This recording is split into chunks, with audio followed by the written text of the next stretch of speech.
हम और आप मिलकर इंसानी तारीख के एक बेहद गहरे और रोचक सफर पर निकल रहे हैं। आज की इस चर्चा में हम बात करेंगे एक ऐसी अजीम दास्तान की जो हमारी और आपकी असल शुरुआत को बयान करती है।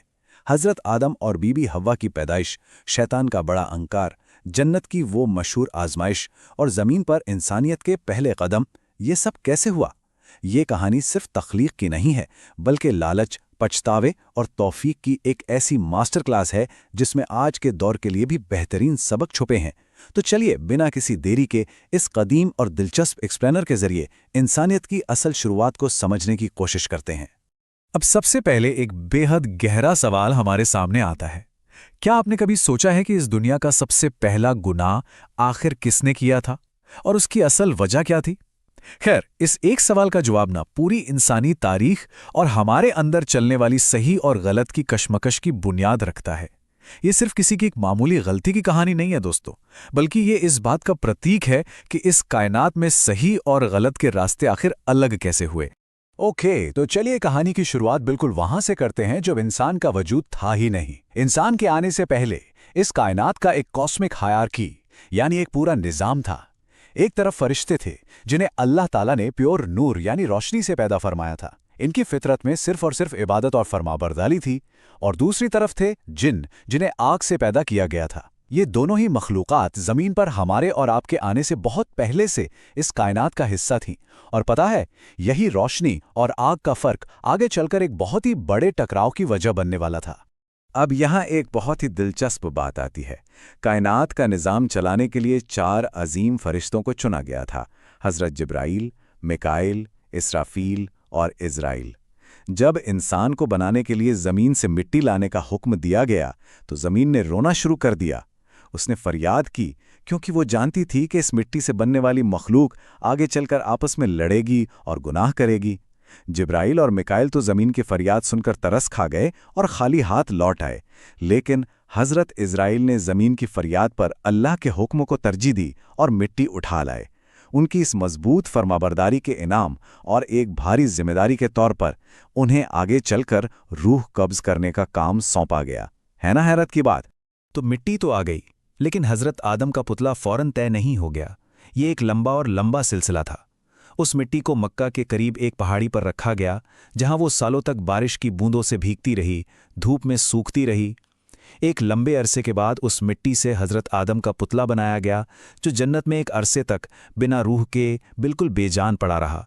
और फिर आखिर में उस बेहद अजीम मकाम पर, जहां लाखों फरिश्ते जमा थे, उस जिस्म में रूह फूंक दी गई। ये हमारे और आपके जिस्म के मुकम्मल वजूद में आने का सबसे खूबसूरत मरहला था। और जैसे ही उस जिस्म में पहली बार रूह दाखिल हुई, जिंदगी की एक लहर दौड़ गई।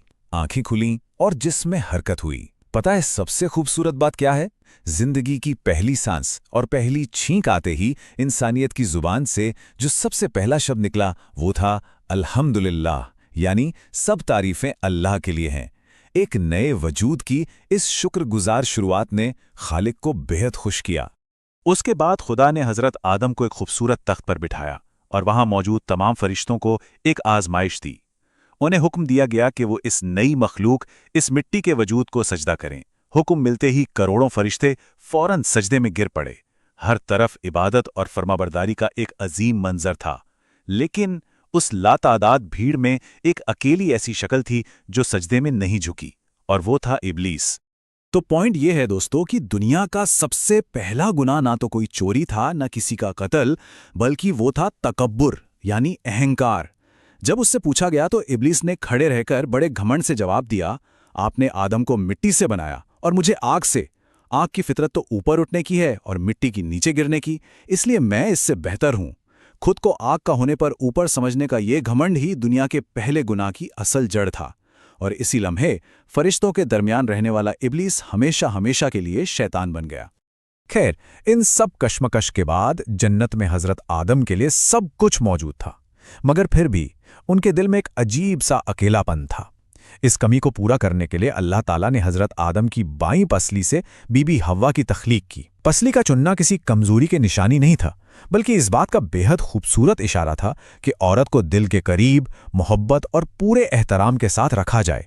یہ انسانی تاریخ کا سب سے پہلا اور سب سے پاک نکاح تھا، جس کا مہر پیارے نبی پر درود بھیجنا مقرر کیا گیا تھا۔ دنیا کی پہلی محبت اور سکون کی بنیاد رکھ دی گئی تھی۔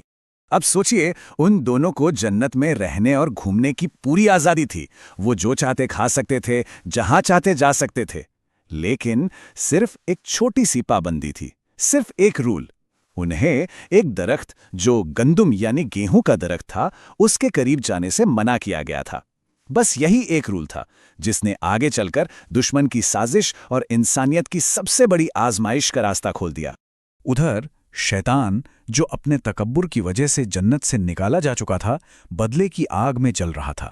اس نے اندر داخل ہونے کے لیے بالکل کسی سپائی مووی جیسا ایک شاطر 3 حصوں والا منصوبہ بنایا۔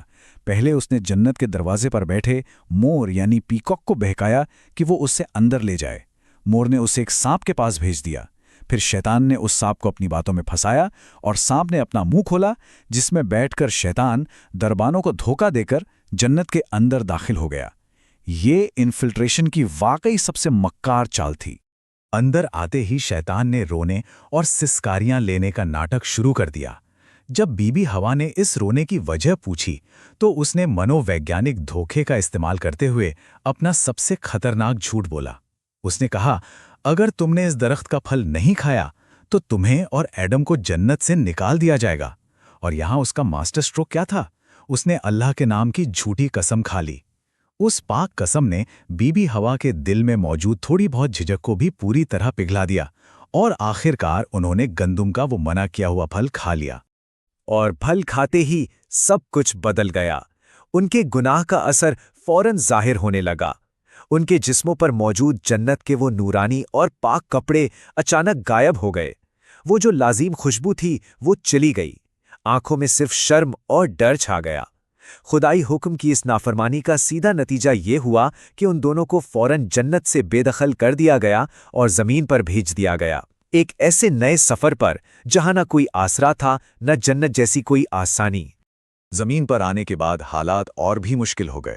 دونوں کو ایک دوسرے سے الگ کر دیا گیا تھا، ایک کو سرندیب میں اور دوسرے کو جدہ کے علاقے میں اتارا گیا۔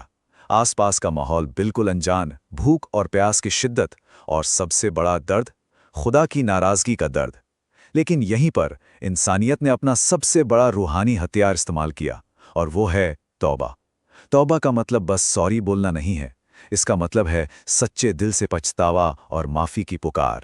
سالوں تک وہ روتے رہے، اپنے خدا سے فریاد کرتے رہے، جب تک کہ ان کی اس غلطی کو پوری طرح معاف نہیں کر دیا گیا۔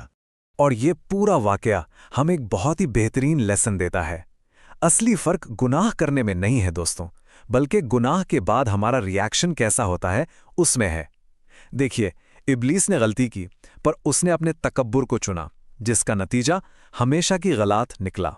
وہیں دوسری طرف حضرت آدم سے بھی تو غلطی ہوئی، پر انہوں نے سچی توبہ اور پچھتاوے کا راستہ چنا۔ ایک ہی سچویشن پر 2 الگ الگ فیصلے، جنہوں نے 2 بالکل الگ داستانوں کو جنم دیا۔ یہی غلطی ماننے کی ہمت انسانیت کو شیطان سے الگ کرتی ہے۔ جب آخرکار اللہ تعالیٰ نے ان کی سچی توبہ قبول فرمائی تو دونوں کی زمین پر دوبارہ ملاقات ہوئی، اور یہیں سے دوستوں زمین پر انسانی تہذیب اور سماج کا آغاز ہوا۔ انہوں نے زمین کو آباد کرنا سیکھا، کھیتی باڑی کی، فصلیں اگائیں، مشکل موسم کی سختی سے بچنا سیکھا، اور اپنا ایک پریوار بنایا۔ ان تمام مشکلوں کے بیچ ان کا خدا کی رحمت پر بھروسہ کبھی نہیں ٹوٹا۔